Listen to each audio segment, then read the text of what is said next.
Hi, dear listeners. This is Kate Riga. I'm here to make a quick pitch that you consider becoming a TPM Prime member. TPM has used the member model for over a decade now, and our loyal members are the only reason we've been able to weather the turbulence of the media landscape and avoid the fate that has befallen so many other independent outlets. For $70, you get no paywall, fewer ads, access to the Hive member forum, a members only newsletter, and more. For $140 a year, you get all of that, plus no ads at all. Without our members, there is no podcast, not to mention that I'm out of a job. Thank you so much for listening and supporting us. We couldn't do it without you. Hi, this is Josh Marshall, and this is the Josh Marshall podcast featuring Kate Riga. We're going to talk, we got three topics to talk about today. And again, just I always like to remind everybody that we record the podcast on Wednesdays, usually just after 12 noon. So that gives you, again, a sense of where we are in time. So we're going to talk about some polling information, some polls, which you probably know what we're going to talk about. It's going to be okay. We're going to walk through it, and you don't have to be frightened. Then we're gonna. I mean, maybe you'd be frightened. Like a little frightened. Yeah, I mean, it depends. And then we're gonna kind of out of the blue, we're gonna do a debate, a Biden-Trump debate. I mean, given who we're talking about, I wouldn't be 100% sure this is actually going to happen, but it seems to have come together pretty quickly. Just before we started out, I was talking to Kate and our producer Jackie about this debate thing, and I was doing one thing this morning. Then I had to drive somewhere, so I'd been out. I hadn't seen any news for 90 minutes or something like that, so I didn't know that Biden dropped the taunt, Trump accepted, and CNN jumped in, and we're doing it, right? I only knew that, like, Biden had done something on Instagram or something, or on Twitter. I mean, remember there's one way that that Joe Biden operates. There's another way that Trump operates, and I think this will happen, but there's never any debate or anything or even like parking a car that Trump doesn't try to make some drama out of it, right? Like maybe the judge will finally drop the boom on Trump and make him go in the little jail lobby behind the chambers for mouthing off, and then he'll retaliate against Biden for Biden making the judge put him in the little holding cell, whatever, right? There's going to be some drama that Trump will make about whether this debate will happen. But as I said, we've kind of gone to 0 to 60 here. So we're going to talk about that. And, let me say, before we get started, something I wanted to mention. When I drive, I listen to podcasts. That's my way of passing the time. And I always listen to ours. If I haven't listened to the most recent one, and a few days ago, I was listening to last week's episode, the cricket one, where we spent, I don't know, like a half hour talking about the the unfortunate cricket. Kirsty Gnome's dog, and I was listening to it, and man, it was. I feel bad saying it was funny because it's like horrible. She like executed her dog because she was in a bad mood, basically. But it was so funny, and it was so good, and it was gratifying for me in a way because I was involved in the production of it to some extent, but a lot of it was just Kate. So good, so funny. I was so happy with it, and so happy with the rapport and all that kind of stuff. And so, it's the reason I mention this is that I feel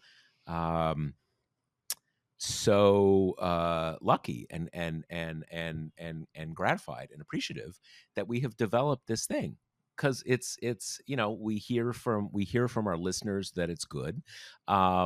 but it is, and I always react something like that when I listen to it, but I think that was a particularly good episode.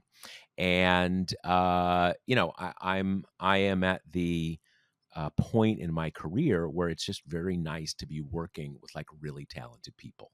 So I just wanted to thank you for that. And one other thing I've noticed recently, that a lot of you listeners, we're getting more feedback to the podcast in your emails and stuff like that. And one thing that I wanted to make clear, um, is that this is kind of known. People who read the site, who kind of came to TPM for the site, and maybe now they also listen to the podcast, know that our emails are kind of a core part of our editorial ecosystem.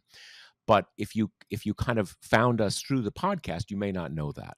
There's a whole long history through the history of the site about how we use emails as part of, reader emails as part of our editorial process. So the point is, if you want to mention something that happened on the podcast, or you have a question, like can you answer this question in an episode or something like that, we read all those emails. Like, and not like they go somewhere, and like Kate and I read all those emails. So if you got a question, if you want to kind of engage with us, we get a high volume of emails. So Kate probably does better than I do. We don't respond to but we read every single one. Not someone else. There really aren't any someone else's in our organization. Kind of someone in the mailroom. There's no mailroom. There's basically just us, right? There's only like 15 people who work at the organization. So in any case, keep sending the emails. They're always they're always good for us to get, because we just get a sense of how you're experiencing the podcast and what you'd like to hear and all that kind of stuff. So I wanted to say those two things. Now let's get into these polls, or this poll. Now, I mean, crash down from these like nice, warm and fuzzy heights into the sober light of morning. Yeah, I mean, look, we'll bring the warm and fuzzies through the whole podcast in this episode. But as and I don't know, maybe Kate and I are on a slightly different frequency in terms of like where the presidential race is. Now I have no idea. We'll find out. We will all find out together live as we discuss this. But as you probably know, there was this New York Times Siena poll that I guess came out maybe Monday, where they had polls of, I don't know, 6 or 7 swing states, pretty much the obvious ones. There's always like a little bleed at the margins. Like, do you include North Carolina or something like that? And they were at least presented as this kind of thunderbolt. Democrats are, Biden's losing the election. Everybody's freaked out, blah, blah, blah, blah, blah. And I want to kind of address this in multiple layers, because I wish Biden were up by 3 points. He's not. And we don't know what the result of this election is going to be. We just don't. We don't in any factual sense. We can have a gut instinct, all that kind of stuff. And so on the one hand, I'm not going to pretend we're at somewhere we're not at. It's a very close election where the numbers are right now. Biden is behind a bit. I'd say if to the extent you could answer the counterfactual, what would happen today? Biden probably be down by 2 or 3 states. I don't know exactly. But it's not where you'd want it to be. It's also not far from where you'd want it to be, or it's not far from where you need it to be for him to win the election. Another level of this is that, as I have as I have told you, if you read the stuff I write on the website, I both advise you not to obsess about all the polls as they come out, but because I do. And I'm not providing a service for you. I mean, I should. I mean, I should and I do. But even if there was no TPM, it's characterological. I can't not do it. This particular poll, is not dramatically different from a lot of other polls that we've seen. And what it actually says is not quite what the headline was.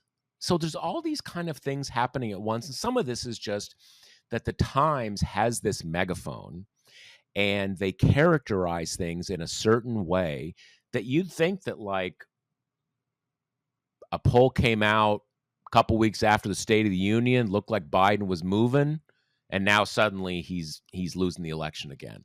And that's not the case. So let's dig into a couple of things. I think the way this was presented was Biden's losing in all the swing states. It's not neck and neck. Every single one he's losing, with the exception of like one. That's not what the poll actually said. And this isn't like unskewing the polls or something like that. What these polls said is that you've got this blue wall, these blue wall swing states in the upper Midwest, Wisconsin, Michigan, and Pennsylvania. He's tied in basically all those states, right? Those are neck and neck. Then you've got the southern tier states, Arizona, Nevada's not exactly southern, but whatever, Nevada and Georgia, and he's behind in those, significantly behind in those. And those were obviously he won all of those states. Those were the padding states that Biden won in 2020, often by very narrow margins. Now, there's one wrinkle to 2024 that is only a small factor, but it's important to keep in mind. We've had a census. The states are worth different amounts than they were in 2020, right? So it used to be that, I mean, no one used to talk or think about Democrats winning Arizona or Georgia. That was crazy, right? If you won those, again, blue wall states, Michigan, Wisconsin, Pennsylvania, you're good. That's what you need. Now, in this cycle, just if we're talking hypotheticals, if you divvy out all the obvious states in the obvious ways, and then Biden loses those states where he is legitimately behind. And when I say legitimately behind, 5-6 points in Nevada, I don't think the Times poll is right about Nevada, because they had him back like 13 points, and all the other polls that have come out of late have it more in the sort of 5 to 8 point range, but they're both behind. Biden loses all of those and holds all three of those blue wall states. The Electoral College is 270 Biden, 268 Trump. Literally as close as it can be and still be a winner. And just to get into all the possibilities here, you move one electoral vote, you get 269. If the Democrats take the House, it doesn't matter, because if the presidential election goes to the House, they vote by state delegations, not by just a vote. And the way that kind of just states are, the way things, the cookie crumbles these days, it's almost impossible for the Democrats to have all the state delegations. That's just, again, just not how it works. I mean, it's the same thing as their disadvantage in the Electoral College. So in any case, the point is that Biden can win by just holding those blue wall states. He's tied or like behind by half a percentage point in all of those. But I mean, there's no margin for error. So this is dicey. But you need to see those two sets of states in very different light, because they're in very different places right now. They just are. The other thing, and I'm not sure if we've discussed this on the pod, but we've discussed it a lot on the website, is you really have to be looking closely at likely voter screens versus registered voter screens. Now, this gets slightly in the weeds for how polls work. And generally speaking, everybody, regardless of who you support, whatever, everybody's obsessing about the polls. Everybody is, why does it matters to you who wins in November, but why does it matter to you if you know who's going to win in November in May? I mean, let's be honest with ourselves. This is to a great extent an anxiety management exercise for a lot of people, right? Okay. So you always need to be cautious when people are, we used to call it unskewing the polls. Looking at it and say, wait, there's too many Republicans in this poll. There's too many Democrats. Or I'm looking at the crosstabs and this has Asian Americans supporting Republicans at too high a level. Something's wrong with the sample.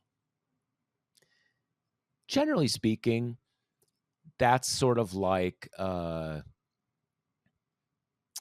don't know, you trying to kind of decide why the new super telescope in orbit isn't working right. You don't know enough. You don't know enough to know why the telescope isn't working right. So don't even try. Leave it to the experts. And on most of these polling things, it's a leave it to the experts kind of thing. But one thing that you can actually pay attention to, and it's pretty simple to understand the difference. Registered voters, likely voters.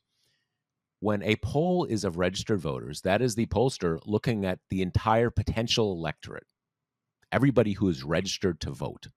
Okay. When they look at likely voters, that is their attempt to look at the actual electorate, who is actually going to vote, right? Okay.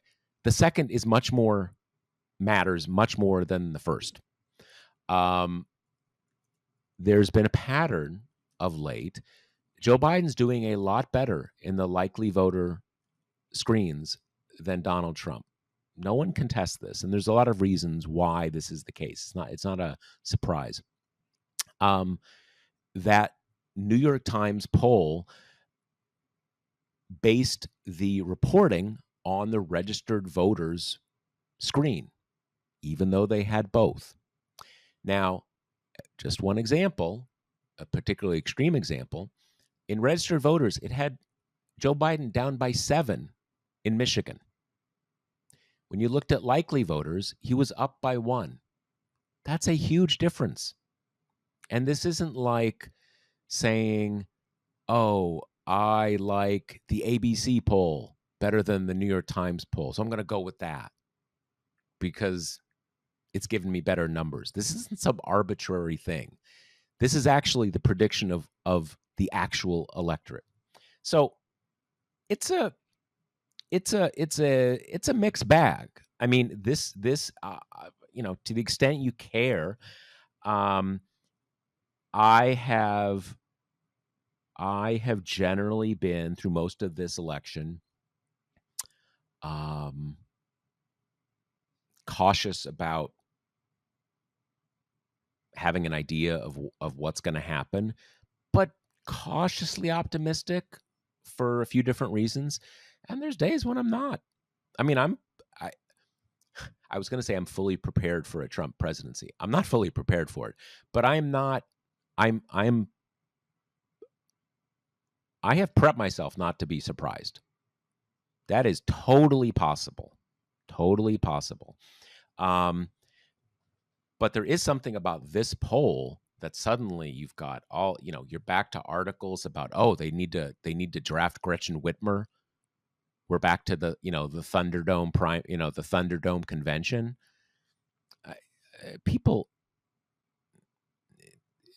people say a lot of dumb things and resort to a lot of magical thinking. Um, and in some elections you lose, and some elections it's going to be tough going in, and there's always a tendency, you have you're going into a tough election. You've got to pull out all the stops and get your whole team on side and get it done, right? And there's always a tendency for some people to do this kind of magical thinking stuff, like I'm going to step out of the bubble of anxiety and say this kind of fantasy solution that I'm kind of, I don't know, somehow off the hook, that everybody else is on for needing to get it done. And I think we're seeing a lot of that now. So this isn't like, I'm not saying it's in the bag. I don't know if it's in the bag. It's not out of the bag. I see these like editorials sometime when people are like, let's be honest, Biden's definitely going to lose.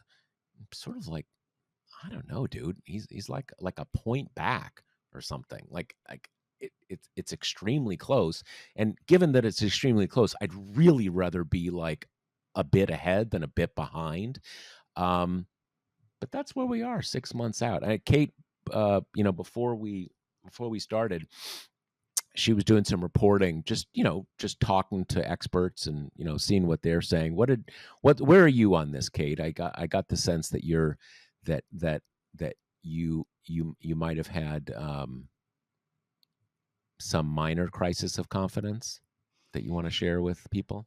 Well, I talked about this last pod, how my theory for optimism has gotten shakier since the trajectory for Biden hasn't really kept going up since the State of the Union, like I thought it would. And, I described last week how I thought the trials would matter more, or the singular trial would matter more for Trump than it is. And, that when Biden is on the campaign trail, that would change things and people would know who the candidates are. And that the kind of natural forces at work would force it into a choice election versus what it had been up until that point, which is a Biden referendum. Okay. Yep. So, this poll is scary. I don't think that anyone, even like the most confident among us, can kind of look at this poll and be like, yeah, this is where we want to be, right? And that's not even kind of layering atop it the typical Democratic, anyone who's like left leaning is just preternaturally anxious every single election. But this poll also has some of the same funniness about it that a lot of them have. And I chatted with Kyle Kondik, he's great. He's done events with us before, but he's this really smart data guy who works at the Crystal Ball at University of Virginia, one of these, kind of election projection type guys who knows districts really well and kind of electoral history really well. And we got into some of these points, kind of specifically a thing that was part of this poll and that has been a part of a lot of polls is just a hemorrhaging of support for Biden from these like core Democratic constituencies, namely Black voters, Hispanic voters, and young voters. And, we're talking, these are groups that Biden won by like whopping enormous crazy margins, right? And that's how it goes. Like these are not really groups that are usually up for debate. And in some of these polls, he's only winning, say, Black voters by like a few points, which, as people have pointed out, would be the greatest kind of racial realignment since the Civil Rights Act was passed, if that percent of Black voters were to move to Trump. And Kyle basically said, yeah, there's something funny going on. Like, I don't buy. He's like, I buy some erosion. I buy some lack of enthusiasm for these groups.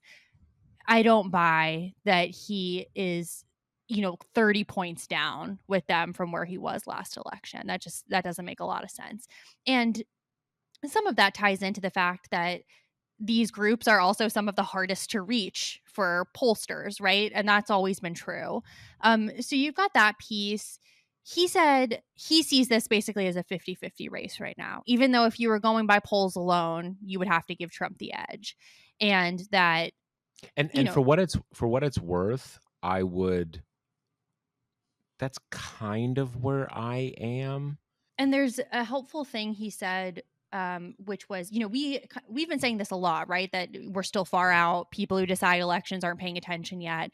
But I kind of asked him, like, is there a place in the calendar where you start buying what polls are selling, right? Where there's not really enough time to have sea change shifts. And he said that he tends to look right around the conventions, that's where things are solidifying, right? That's when even kind of normies know there's an election going on and that the vote is happening soon, which is helpful because if things still kind of look as dire for Biden with, specifically these core constituencies, then we might move from a position of like, okay, Biden's got to do some work to kind of bring these people home. And that's not easy work because these, same way these people are hard for pollsters to reach, they're also hard for campaigns to reach.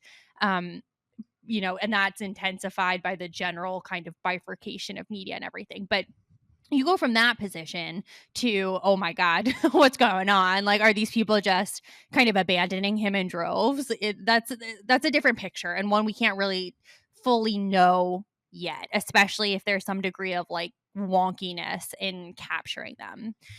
But another interesting thing that he said is we got into like the likely voter, regular voter thing a little bit, this idea that we might be in the midst of a pretty dramatic voter realignment in terms of the kind of civic minded, never miss an election core is becoming more democratic, whereas in the past it used to be more conservative.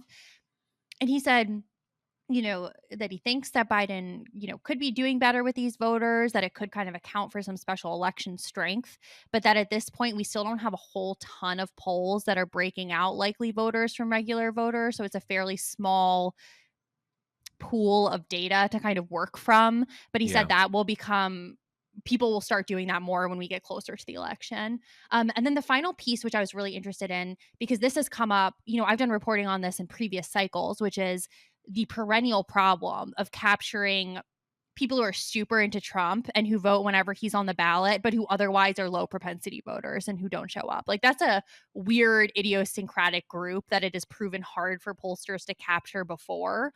Obviously, I mean, we had these like massive kind of tantrums after 2016 and to a lesser degree 2020 about what's going on, why are these people missing?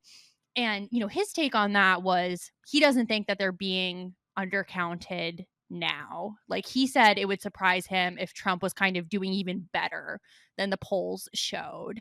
And I think to some degree that is like tweaks in the modeling, right? Like from previous polls or from previous election cycles, pollsters have now had a few years to kind of like fiddle and try to see how to like make that segment of people a little bit louder in the data. And, some of that, we don't have to get into it, but some of that has to do with like educational weighting or, different kind of things like that. But he doesn't think that Trump's strength is undercounted. So that's like a small silver lining for Biden here, because if Trump is being underestimated in these polls, then you're like, whoof, that's that's not great.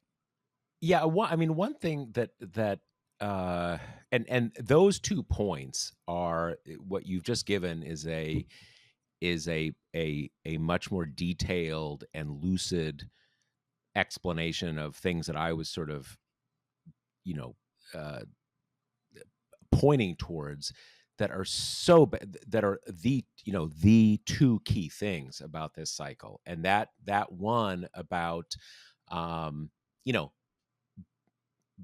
big chunks of the Democratic coalition, at least according to these polls, in steep decline, but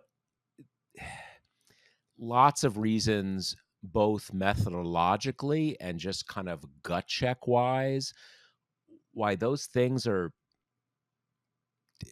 It's hard to believe that it is quite what it looks like. And for those listening, it's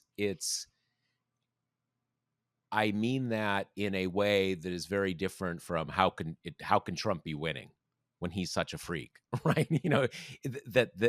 It's not just, wow, these patterns have shown up forever. Why are they suddenly changing? There's a whole, and I'm sure Kyle got into this. There's a whole part of these polls that, as Kate was saying, these are people that are hard to access for pollsters. And you have parts of this that there are other kind of anomalies where if you look at polls a certain way, you're looking at them and saying, all right, in this one group that is often a kind of a marginal group, a sort of a low turnout, group, we've got a lot of them who are going to show up and vote for Trump who didn't vote in 2020. And you're like, really? Like, okay, so let's think about that. You have a slice of the electorate that is fairly disaffected from politics. They don't show up often.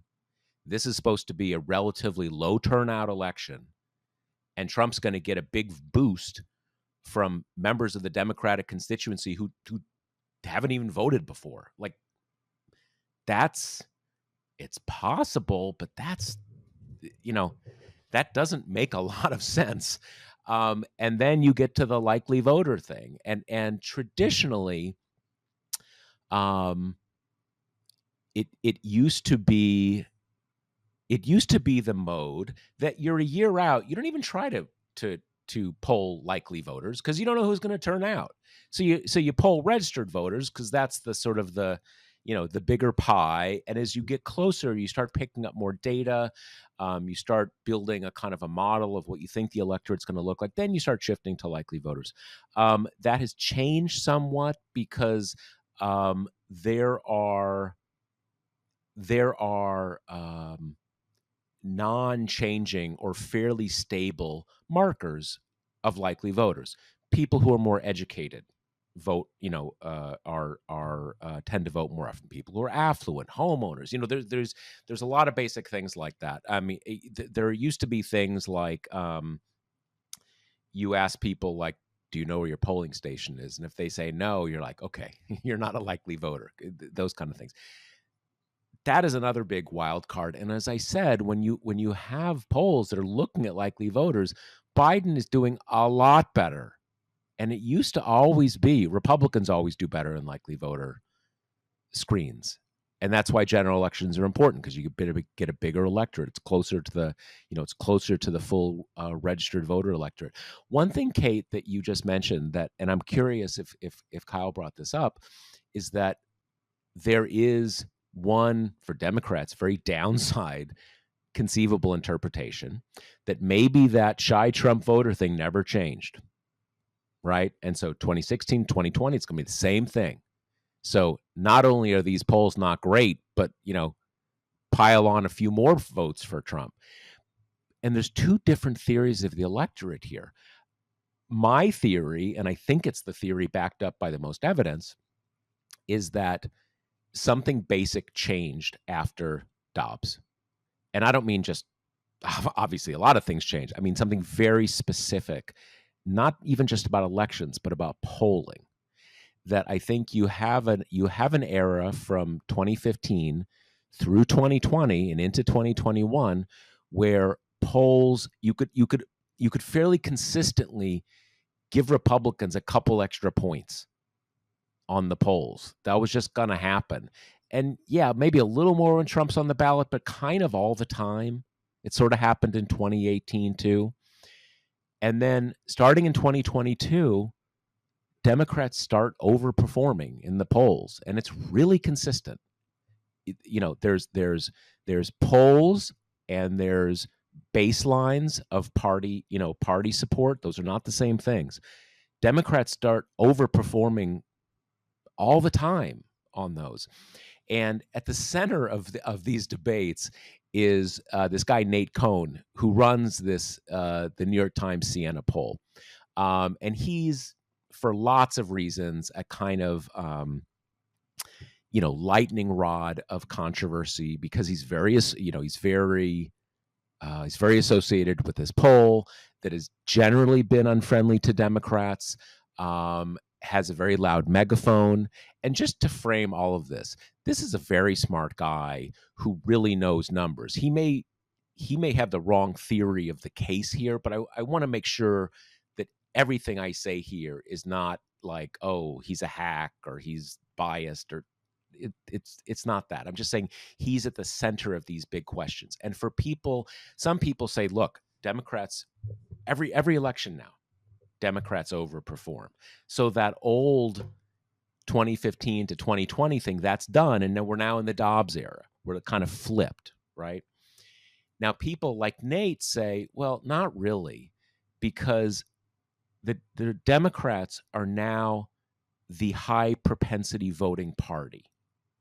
So when you have off-year elections, when you have special elections, you're talking about smaller electorates, and so you're going to get some overperformance. And there's another thing that they point out, that go back to what we said before, and when I say marginal in here, I mean in the descriptive voting pattern sense. If you look at the Democratic coalition and you say, okay, you have more affluent, wider, higher educational attainment voters, those tend to be they're hardcore for Biden. They love Biden, and they show up to vote, okay? But where Biden's weakness is especially young African-American voters, young voters, Hispanic voters. Those are the voters that maybe they don't show up for off-year elections or special elections. So it's not just that Democrats are the high propensity voting party now. It's that their coalition is breaking down along high propensity and low propensity voting. Okay, I know it's a lot to follow here. But the punchline here is they've got an explanation why what we see is consistent Democratic overperformance doesn't matter. That's irrelevant for 2024. That's not going to happen. And we don't know which of those is right. Right? These are both theories of the case that have decent arguments behind them.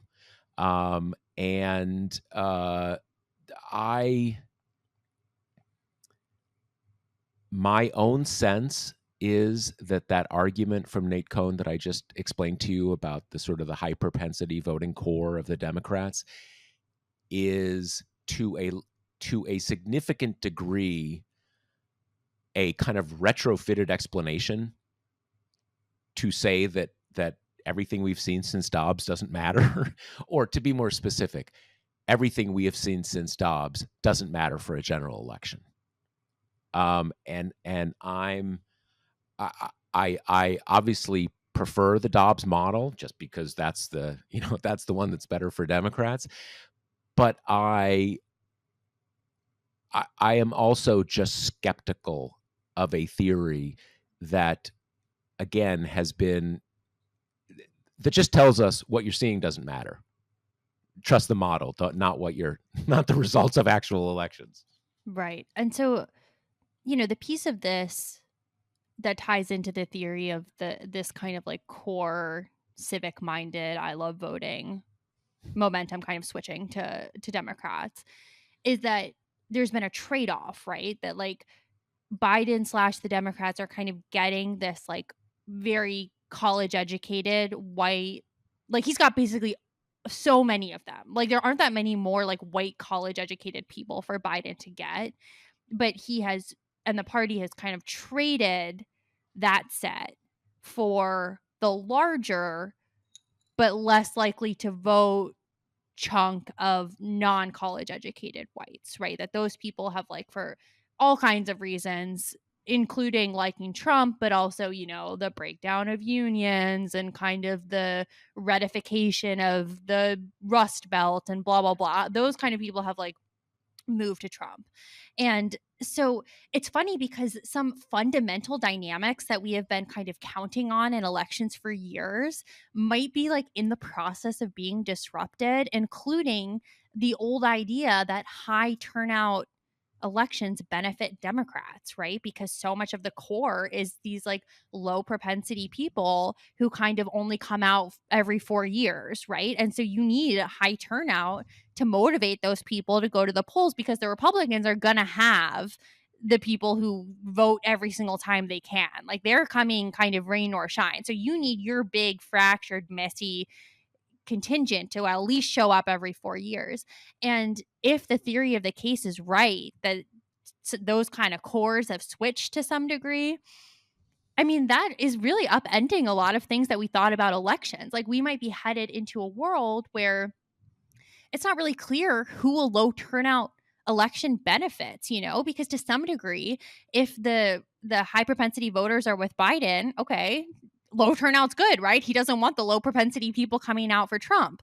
But then for Trump, we've seen by this point he's got a ceiling. It's like 48% maybe. If this election maybe, yeah. If this election If goes that high, yeah. higher, I mean, he can't, he doesn't have that big of a base. He's not even trying to recruit it, right? Like, he's just kind of banking on some combination of, lack of enthusiasm for him and for Biden, old fashioned kind of voter suppression carried out by his Republican allies, the kind of matrix of mix of that stuff, keeping it low enough that he can win with the ceiling he has. I was going to say, the one bright side to this is that, Republicans may decide to get out of the voter suppression business. That's right. That's what Kyle and I were talking about, for a long time, Democrats have been like, we want as many people as possible to vote, which happens to align with kind of like also being the good guys. And Republicans have been like, no. It'll be interesting to see if that holds true, if those are not in their kind of direct political advantage anymore. Yeah, it is. There are just these really basic things that,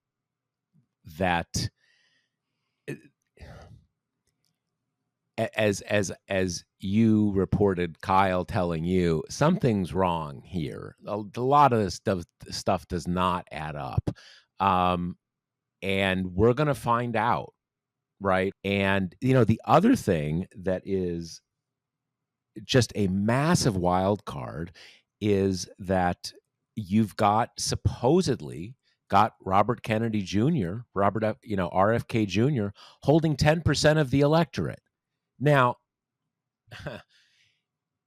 that is, and more recent polls have said, kind of he's drawing equally from both sides, but equally, like, 51-49 is not equal, right?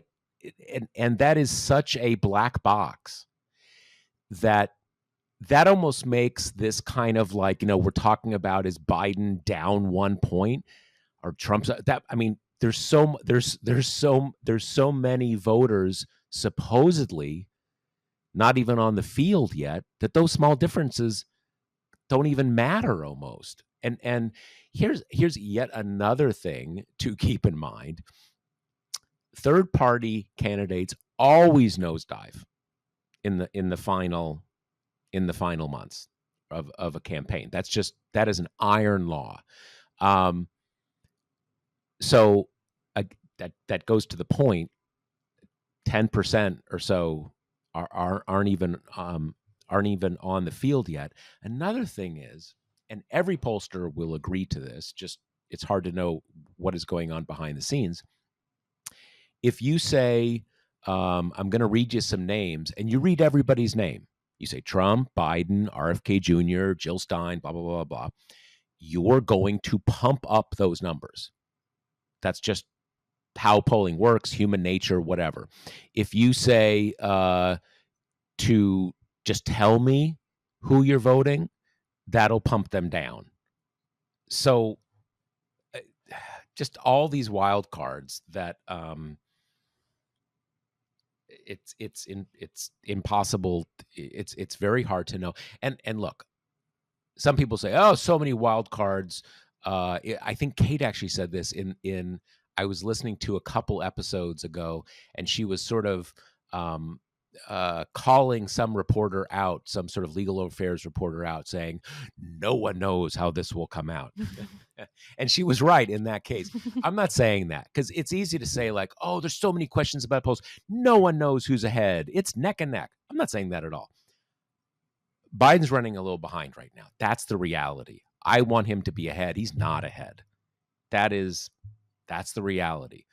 I am also saying there's all these weird questions that make it just hard to figure out, even, add a lot of uncertainty. Uncertainty isn't all good for Biden. I'm just saying there are these extra things that are much weirder than we've seen in other. I do not remember a cycle really any time in the last 25 years in which there have been 2 or 3 pretty big and pretty real methodological questions about what's going on in the polls that are real, not just, some crank who's, oh, don't they know about cell phones kind of stuff. It's a weird election. It's in that sense. And there's one more thing I want to say about this before we move on, which is there was this Axios piece that got a lot of attention yesterday or the day before, basically saying the Biden people think the polls are wrong. And, that's why they're not adjusting their strategies and kind of just plugging on because they think they're understating his support and they don't have to worry about it and blah, blah, blah. And then there was kind of a counter to this from Greg Sargent, the longtime Washington Post guy who's at New Republic now. And he had done an interview with one of kind of the top pollsters for Biden. And this guy kind of gave a very different accounting. He basically said, yeah, we're seeing erosion, particularly among, Black, Hispanic, young voters. And we're going to kind of spend XYZ and work really hard from the rest of the campaign to win those people back. So a direct, kind of rebuttal. And also it's so easy to see between the lines and see what's going on here, which is that it sure sounds like the kind of Biden campaign apparatus is in a very similar place to the one we are in, which is something weird is going on here. It's kind of unlikely to think that it's a second round Trump who's causing the greatest racial realignment since the mid 60s. But it's not hard to believe that in an election cycle where people are not excited about Biden, he's seeing the most bleed with people who weren't that excited about him before, when he was a fresher, newer and aren't that excited about politics in general. Right. And kind of specifically the Democratic Party, right? Like the people who haven't been motivated by a candidate since Obama, maybe even since Obama won. So I don't know. It's just, this is what happens, right? You get into these kind of little internecine, mostly only online between a community of people who all knows the intricacies of, the campaign and blah, blah, blah. But it is it's also so classic Axios, right? To kind of receive any kind of morsel of information like that and spin it as Democrats have a blindfold on as they kind of walk to their doom, rather than what's probably closer to the reality, a little more tempered thing of, maybe exasperation that he's not doing better with these people, maybe a sense of frustration, but also a sense of these are key constituencies, right? That he's got to win to win. So, it kind of directs your energy going forward. Yeah, I think, there's the way they put it in that piece was sort of like, they're in denial, so they're resisting making any changes. And first of all, I think what they're calling denial is, we think we're in a stronger position than the polls say. And at a basic level, what do you want them to think? If I talk to, if Biden calls in his data guy and the data guy says, yeah, I feel like we're losing, but I think we just got to lose because I don't know what else to do. I hope he fires him. I mean, you've got to have a theory of the case of what you're trying to do, right? And this isn't just kind of like remaining positive. You've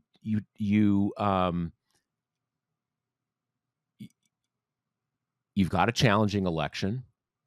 You've identified what you need to do to win it, and you're plugging away at it. But you always have, there are always people in the the outer orbits of a campaign who they want to be running the campaign, and they want to do X, Y, and Z, and you're focusing too much on abortion, or you're focusing too little on abortion, or maybe you should fire Kamala Harris, whatever, right? I don't know. It's a lot of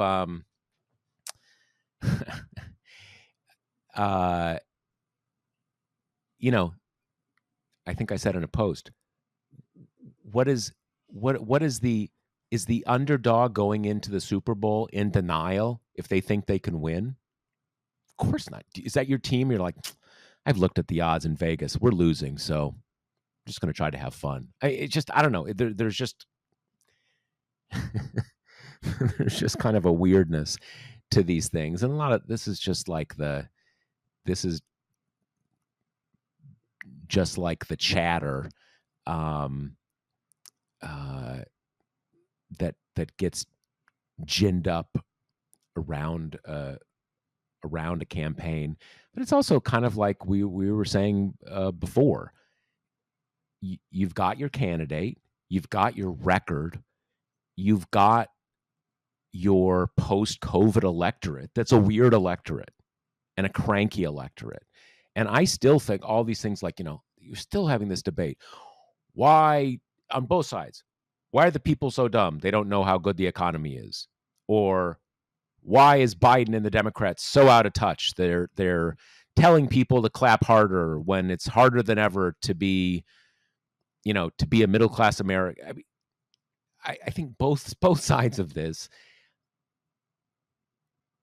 put too little stock in the fact that we are coming out of a once-in-a-century historical crisis that affected everything about our lives, and everything is still really shaken up, and that's where we are. That's where we are. It's totally that knitted into this like just classical feeling of like how Democrats should respond to things versus how Republicans should, right? Like Democrats are supposed to kind of be responding to Biden's polling right now with just despair, right? With like despair, if not kind of like crazy alternative scenarios, whereas Trump was polling behind Biden all of 2020, and no one by was ever lot, like by like 10 points, right, and no one was ever like, should Pence run instead? Like it was just, it is funny how it kind of baked in personality differences between the parties like permeates this kind of like gossipy campaign reporting.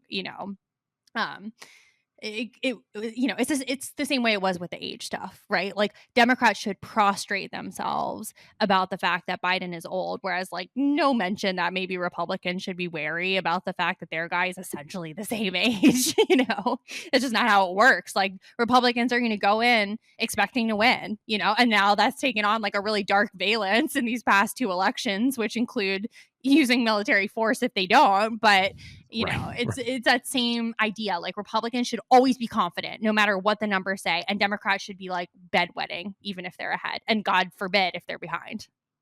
Yeah, no, and those are I did a post yesterday sort of saying that we criticize the national political press for approaching whatever the objective facts of the situation are, and they deserve a lot of that criticism. We deserve a lot of that criticism.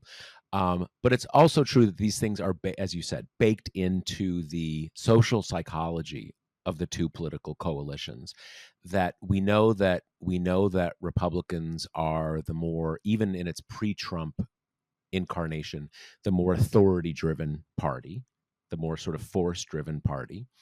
And we know from just living in the world and living with other humans that people whose personalities are like that, they always think they're killing it. They always think they're going to win. They're booyah, kind of whatever. Whereas other sorts of people, more kind of civically minded, collaborative personalities, kind of like, I don't know, we pulled together the evidence. It's only 50-50 we're going to win. So only boo, not the yeah, right? We're 50-50. Just it kind of is what it, it kind of is what it is. But it is remarkable that Trump was behind in every poll the entirety of 2020. Most of the time between 5 and 10 points, way behind. And there was never any discussion among Republicans, wow, we're losing. What do we do here? It was like, oh, fake polls, we're doing it, we're winning. Yeah, and it's not even it's not even just like talk. That's how they think. And this is the world we live in.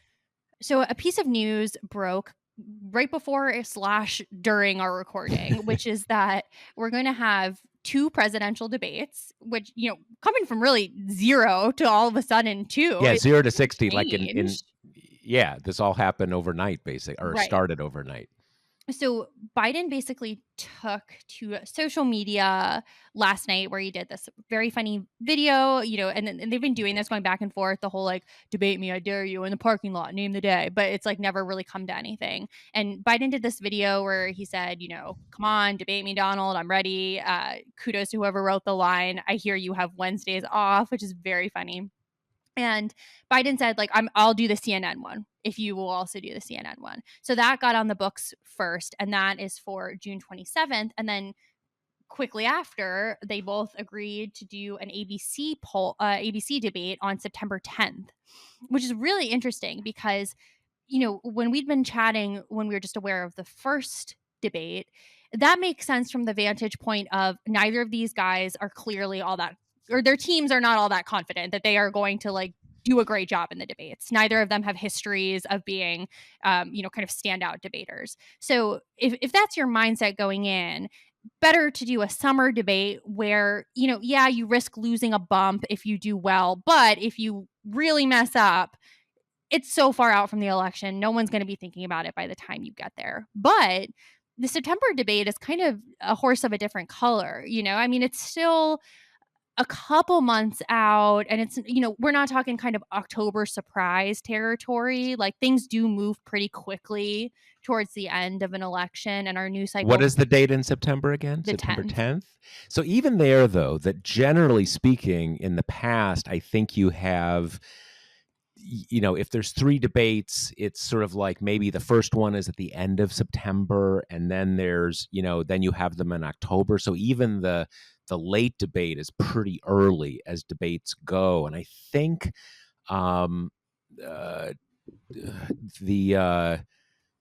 that's just after the Democratic convention, I think. That's so in it's August, yeah. Right. Okay. So not too long. So it's I mean, it's as you just said, this is a funny thing because, I mean, literally just to kind of give you a kind of a verite look inside our Kate and I's podcast, we recorded this segment once, like 10 minutes ago. And then while we were doing it, we're like, oh no, they agreed to a second one. So we're recording it the second time. So it's breaking during the podcast. And it is just weird that, like, this is, usually there's this long dance of sort of jousting and positioning over debates. And this started with like an Instagram post that was released by the Biden campaign, and the Trump people jumped on it. It is we were also saying how especially Trump, it is not at all it wouldn't be at all unexpected if he finds a reason to bag on one or both of these debates. He just does that all the time.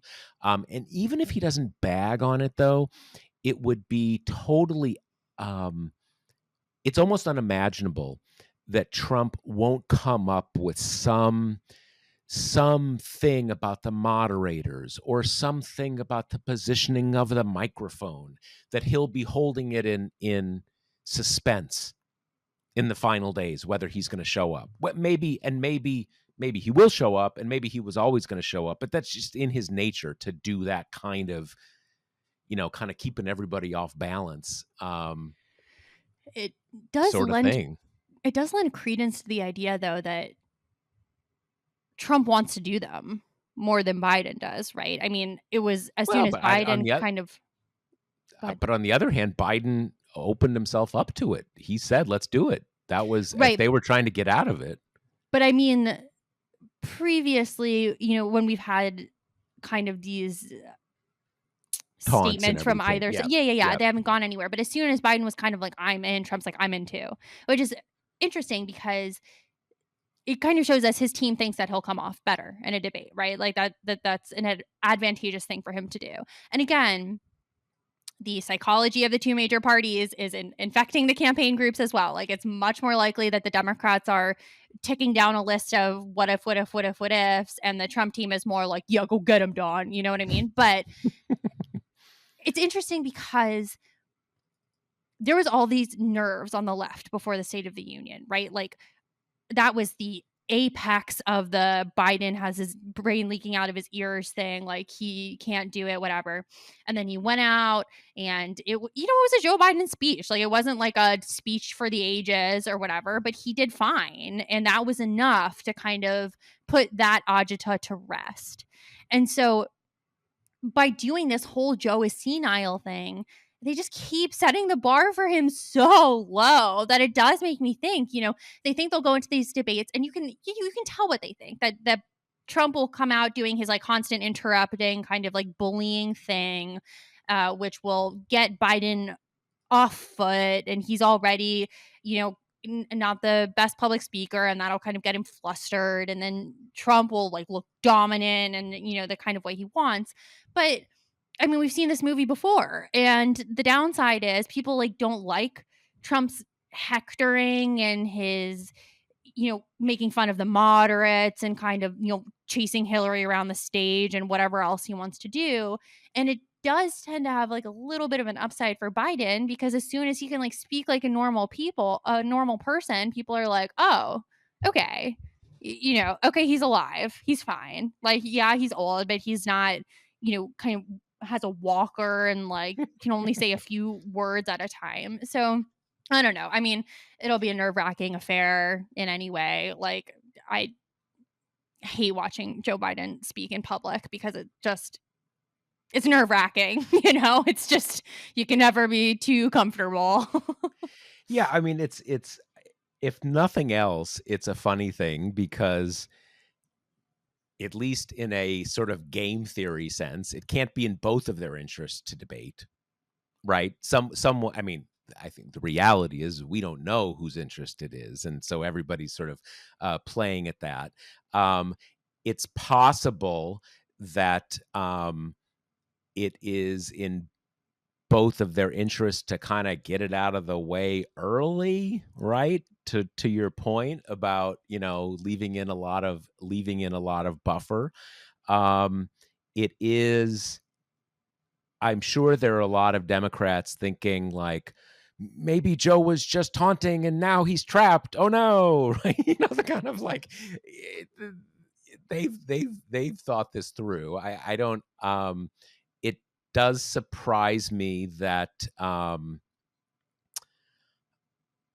It just surprises me that it came together so quickly. It does Who kind of tie knows? into a bit of a shift in the Biden campaign strategy of late as well, which is that, and this has become particularly clear after like that stupid kerfuffle with doing an interview with the New York Times, because like now everyone's paying a ton of attention to all the interviews he's doing.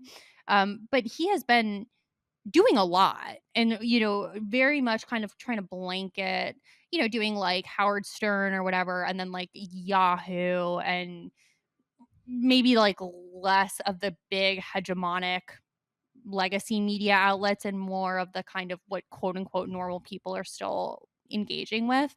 But part of that is like he's just been out there a lot, and that stuff doesn't, for all the reasons we've like talked about ad nauseum, it doesn't get that much coverage, it doesn't get that much excitement, blah blah blah. But he has just been, they've been putting him out there. He's been talking to journalists a lot. He's been like on the road. There is definitely a sense, I think, post State of the Union, that the risk of having like gaff happy Joe Biden out and talking is worth the quieting of people's anxieties, and the having him out there as a real person and not like a Trump crafted caricature. So it does seem like these debates are part and parcel with that strategy, with a little bit of the added safety net of like, okay, but let's not do them in October, shall we? Just in case. Yeah, I mean, look, there's another side of this, and I would imagine that that is the side that they are thinking of. That when you see Joe Biden and Donald Trump, that a lot of people will think, I don't want to do that again. I Trump is weird, and um, I suspect that is right. Um, so I got to imagine, and look, it goes to. I mean, I think we saw after the after the State of the Union, the idea that we're gonna kind of keep Joe locked down because he may mix the name of one foreign leader for another sometimes. That's just a losing game. That is a totally losing game because he does seem sort of like distant, and you don't have a sense of what he's doing, and you allow his enemies to create this caricature and stuff like that. I mean, look, at the end of the day, um you have to you have to believe your candidate is not perfect, but when your candidate goes out there and talks to the people, that more people than not are going to say, okay, that's the guy I want. And frankly, that's what I think will happen. I think that's what happened in 2020. And I think it is maybe even more likely to happen um, now because, again, most of the public doesn't see the kind of crap Trump says. And I will say, we've talked about this a lot, but I mean, look, Joe Biden looks and acts differently than he did 4 years ago. He's got that stiff gait, no denying that. If you listen to Trump, his mind works differently. He's way more unhinged than he was, even even 4 years ago. So I think it's a plus. But again, I'm still surprised that it came together so quickly. I mean, if not, like I'm not even sure, I'm not certain who it advantages, but it shouldn't be the case that both sides are like, yeah, deal me in, dude. I'm feeling hot, right? Well, and particularly because with Biden being the one who kind of started it off here, like debates tend to bedevil incumbent presidents, particularly the first one. If for by that point you've been president for 4 years, like you're not really used to anyone quote unquote debating you even in an informal setting. Like it's just not how kind of comms work when you're president.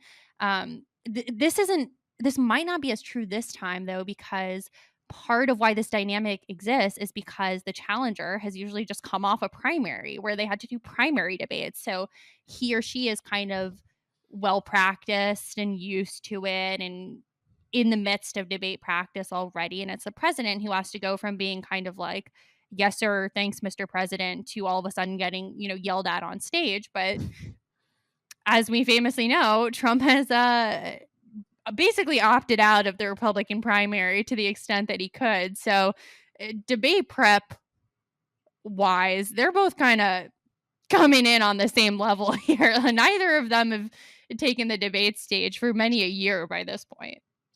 Yeah. No, it's I yeah, well, here's another thing. I don't know if anybody's brought this up yet, but okay, so we're now, what is it? It's May 15th. This is June 27th. So 6 weeks. Isn't this right around the time you're going to have a verdict in his trial? Definitely could be.